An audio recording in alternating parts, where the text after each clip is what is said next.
بسم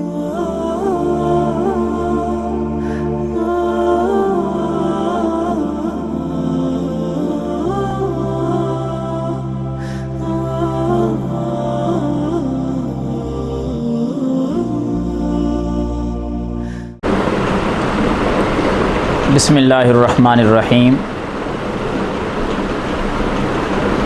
آج ہم اس درس کے اندر سیکھیں گے کہ اللہ کی پسند کیا ہے اور اللہ کے محبوب پیغمبر صلی اللہ علیہ وسلم کی پسند کیا ہے۔ اللہ اور اس کے رسول صلی اللہ علیہ وسلم کی پسند کو اگر ہم اپنی پسند بنا لیں گے تو پھر اللہ تعالیٰ رحمت کیا کرے گا۔ چند منٹ کے اندر یہ دو تین باتیں میں آپ کے سامنے رکھنا چاہتا ہوں۔ صحیح مسلم اس کی حدیث کی روشنی میں صحیح مسلم کی حدیث کی روشنی میں اللہ کی جو پسند ہے اس پہ ذرا غور کریں۔ اللہ کے رسول صلی اللہ علیہ وسلم نے فرمایا کہ 4 کلمات ایسے ہیں جو اللہ تعالیٰ کو ہر چیز سے زیادہ محبوب ہیں۔ وہ 4 کلمات کون سے ہیں؟ آقا فرماتے ہیں کہ سبحان اللہ والحمد للہ ولا الہ الا اللہ واللہ اکبر۔ یہ 4 کلمات ایسے ہیں کہ اللہ تعالیٰ کو ہر چیز سے زیادہ یہ محبوب ہیں۔ نبی صلی اللہ علیہ وسلم کی پسند کیا ہے؟ دوسری حدیث، اور وہ بھی صحیح مسلم کے اندر بیان کرنے والے صحابی سیدنا ابو ہریرہ رضی اللہ تعالی عنہ فرماتے ہیں کہ رسول اللہ صلی اللہ علیہ وسلم نے فرمایا کہ مجھے جس چیز پر سورج طلوع ہوتا ہے، اور سورج کس چیز پہ طلوع ہوتا ہے؟ پوری کائنات کی ہر چیز پہ طلوع ہوتا ہے۔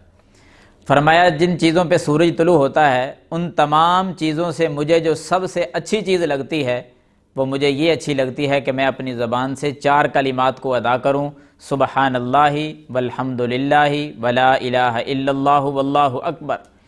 یہ 4 کلمات میں اپنی زبان سے کہتا رہوں، مجھے پوری کائنات کی ہر چیز سے زیادہ یہ اچھے لگتے ہیں۔ اب ان دونوں حدیثوں سے کیا چیز ثابت ہوئی؟ کہ اللہ کی پسند بھی یہی 4 کلمات ہیں اور اللہ کے نبی صلی اللہ علیہ وسلم کی پسند بھی یہی 4 کلمات ہیں۔ اب اگلی بات یہ آتی ہے، اگلا سٹیپ یہ آتا ہے کہ اللہ کی اور اللہ کے نبی کی پسند کو اگر ہم اپنی پسند بنا لیتے ہیں، اللہ کے بندے اللہ کی پسند کو اپنی پسند بنا بیٹھیں، نبی کے امتی اپنے نبی کی پسند کو اپنی پسند بنا لیں، تو پھر غور کریں کہ اللہ تعالیٰ انعامات کون سے بھیجتا ہے، انعامات کی بارش کون سی آتی ہے۔ سب سے بڑی بارش، سب سے بڑا انعام، سب سے بڑی رحمت اللہ کی یہ ہے کہ اللہ تعالیٰ اس بندے کے گناہوں کو معاف فرما دیتا ہے۔ دلیل کیا ہے؟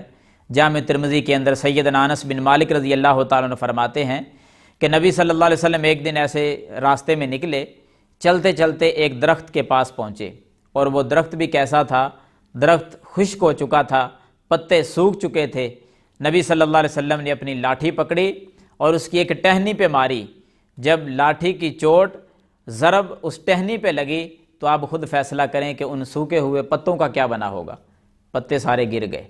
جب پتے گرے تو نبی صلی اللہ علیہ وسلم نے پاس کھڑے صحابہ کرام سے مخاطب ہو کر کہا کہ میرے صحابہ، دیکھتے ہو اس پتوں کو، اس درخت کے پتوں کو کہ وہ کیسے گرے ہیں؟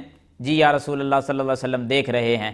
فرمایا میری امت کا جو شخص بھی اپنی زبان سے 4 کلمات کو ادا کرے، پڑھتا رہے، اپنی زندگی کا معمول بنا لے، سبحان اللہ والحمد للہ ولا الہ الا اللہ واللہ اکبر، ان کلمات کو جو اللہ کی بھی پسند ہے، اللہ کے نبی صلی اللہ علیہ وسلم کی بھی پسند ہے، اگر بندے اللہ کی اور اللہ کے رسول کی پسند کو اپنی پسند بنا کر زبانوں سے ادا کرتے رہیں، تو میرے صحابہ جس طرح تم نے اس درخت کے پتوں کو دیکھا ہے کہ وہ گر گئے ہیں سارے کے سارے، اس بندے کے گناہ بھی اسی طرح جھڑ جائیں گے جس طرح اس درخت کے پتے گرے۔